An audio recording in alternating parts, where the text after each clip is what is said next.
Shalom teman-teman Zoom, bagaimana kabarnya? Pasti luar biasa, karena Tuhan memberkati kita, Tuhan menyertai kita, Tuhan melindungi kita. Saat ini kita mau belajar bersama-sama tentang satu tokoh Alkitab yang dipakai oleh Tuhan dengan luar biasa. Salah satu tokoh Alkitab yang dilihat bukan secara fisik tetapi secara hatinya yang berkenan di hadapan Tuhan, yaitu Raja Daud. Mari teman-teman Zoom, kita mau belajar seperti Daud yang dipakai Tuhan dari masa mudanya. Kita mau belajar seperti Daud, karena Tuhan bukan melihat secara fisik kita, tapi Tuhan melihat hati kita. Seperti yang dikatakan di 1 Samuel 16 ayat yang ke-7 berkata, "Tetapi berfirmanlah Tuhan kepada Samuel, janganlah pandang parasnya atau perawakan yang tinggi, sebab aku telah menolaknya. Bukan yang dilihat manusia yang dilihat Allah. Manusia melihat apa yang di depan mata, tetapi Tuhan melihat hati." Tuhan melihat hati yang bukan melihat secara fisik kita yang masih muda, tapi Tuhan melihat hati kita yang berkenan di hadapan Tuhan. Mari kita mau belajar seperti Raja Daud yang dipakai Tuhan dari masa mudanya. Karena apa? Tuhan pakai dia karena Tuhan berkenan pada Raja Daud. Pertama, kita mau belajar dari Raja Daud, yaitu dia menjadi penyembah yang benar.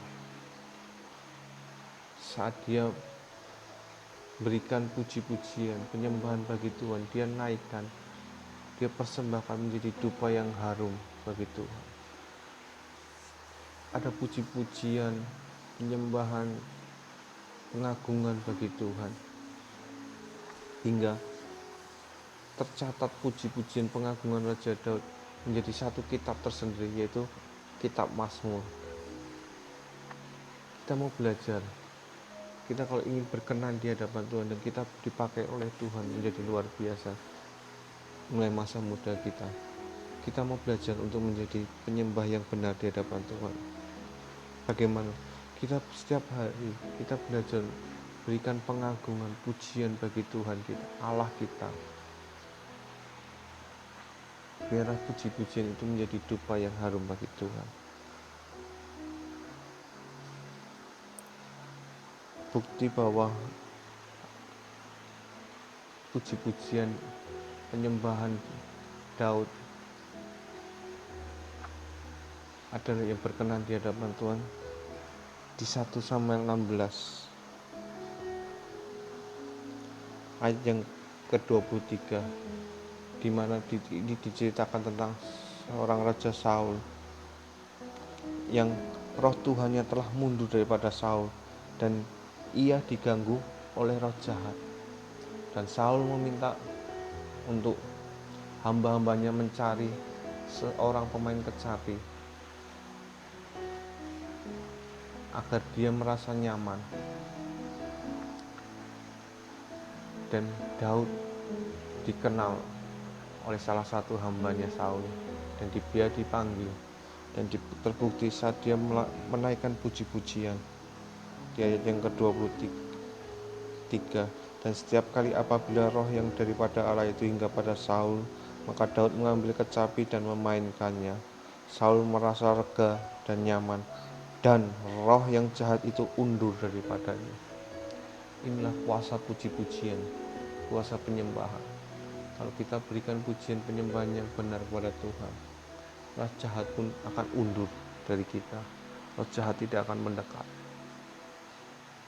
Mari teman-teman kita belajar untuk menjadi penyembah-penyembah yang benar. Dan yang kedua, kita mau belajar dari Raja Daud, yaitu apa? Dia menjadi orang yang bisa menghormati orang tuanya.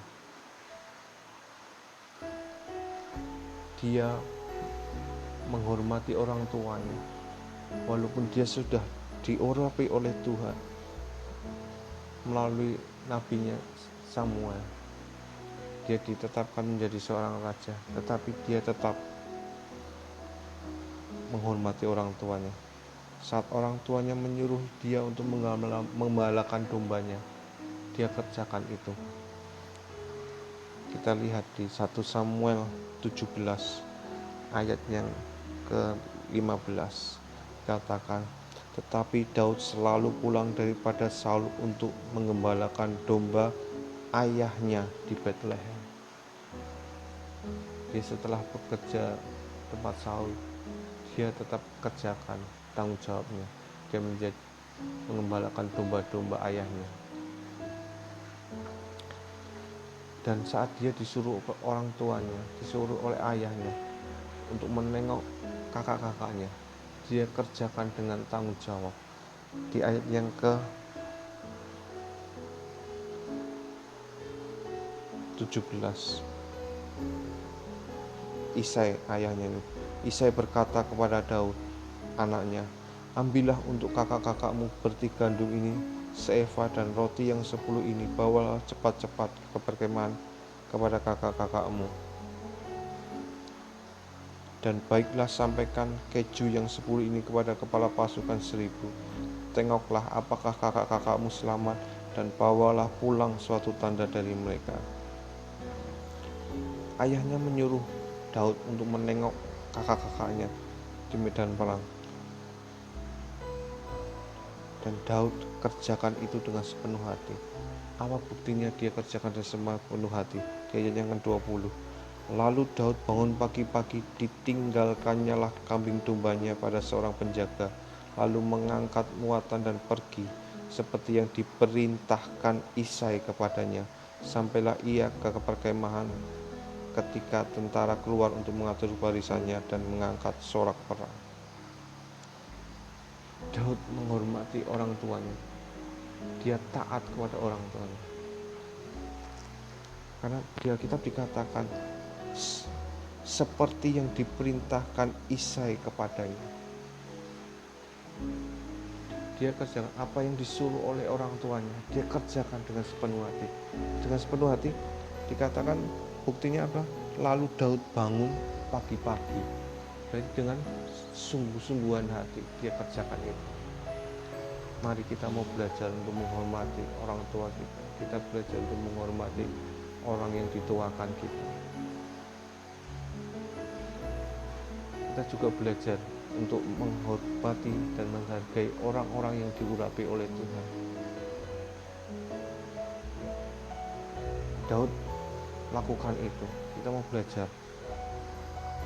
Bukti bahwa Daud menghormati orang yang diurapi Tuhan di 1 Samuel 24. Samuel melakukan ini untuk semuanya ini dikerjakan untuk menghormat. Dia tahu saat orang-orang yang diurapi Tuhan, dia tidak berani usik karena akan mendatangkan kutuk bagi dia. Di 1 Samuel ayat 24 ayat yang ke-6, kemudian berdebar-debarlah hati Daud karena ia telah memotong punca Saul. Lalu berkatalah ia kepada orang-orangnya, dijauhkan Tuhanlah kiranya daripadaku untuk melakukan hal yang demikian kepada Tuanku, kepada orang yang diurapi Tuhan, yaitu menjamah dia, sebab dialah orang yang diurapi Tuhan. Dan Daud mencegah orang-orangnya dengan perkataan itu, ia tidak mengizinkan mereka bangkit menyerang Saul.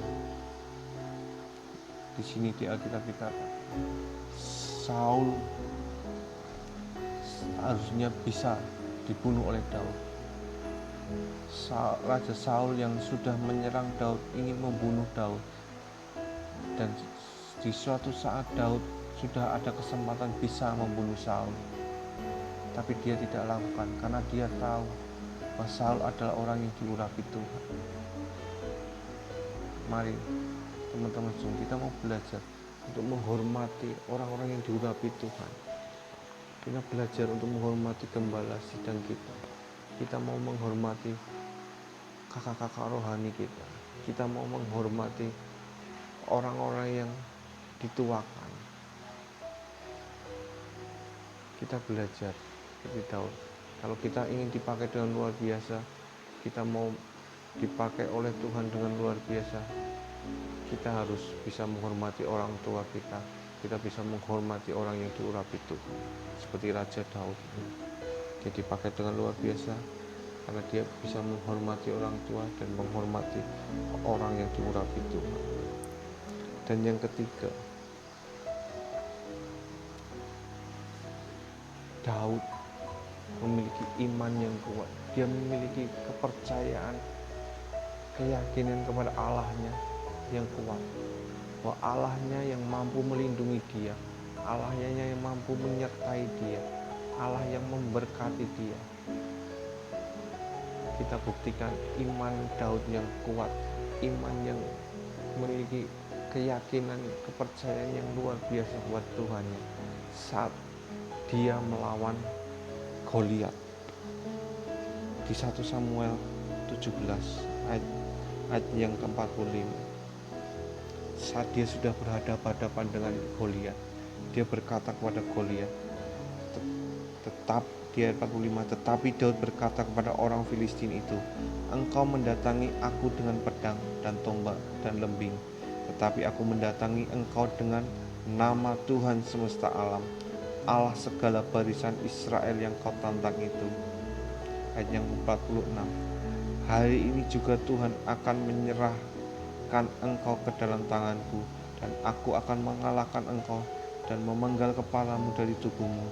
Hari ini juga aku akan memberikannya mayatmu dan mayat orang Filistin kepada burung-burung di udara dan kepada binatang-binatang liar, supaya seluruh bumi tahu bahwa Israel mempunyai Allah. Dia memiliki keyakinan yang luar biasa bahwa Allahnya sanggup menolong dia. Mari teman-teman, kita harus memiliki iman yang kuat, keyakinan yang kuat kepada Tuhan kita Yesus Kristus, yang sudah menyelamatkan kita, yang sudah menebus kita, yang sudah membayar lunas dosa-dosa kita, yang sudah membebaskan dari segala kutuk. Kita harus memiliki keyakinan, iman, percaya kita kepada Tuhan kita. Allah yang memberkati kita, Allah yang melindungi kita, Allah yang menyertai kita. Kita belajar dari Raja Daud 3 hal yang ada. Pertama, menjadi penyembah yang benar. Kedua, menghormati orang tua dan menghormati orang yang diurapi Tuhan. Ketiga, memiliki iman yang kuat kepada Tuhan. Teman-teman kita, kalau kita mau dipakai dengan luar biasa, kita lakukan, kerjakan ini, kita pasti diberkati Tuhan, kita pasti akan dipakai Tuhan dengan luar biasa. Tuhan tidak memandang masa mudamu, Tuhan tidak memandang fisikmu, tapi Tuhan melihat hatimu yang berkenan di hadapan Tuhan. Kiranya renungan saat ini menjadi berkat bagi kita semua. Tuhan Yesus memberkati teman-teman Zoom. Sampai jumpa.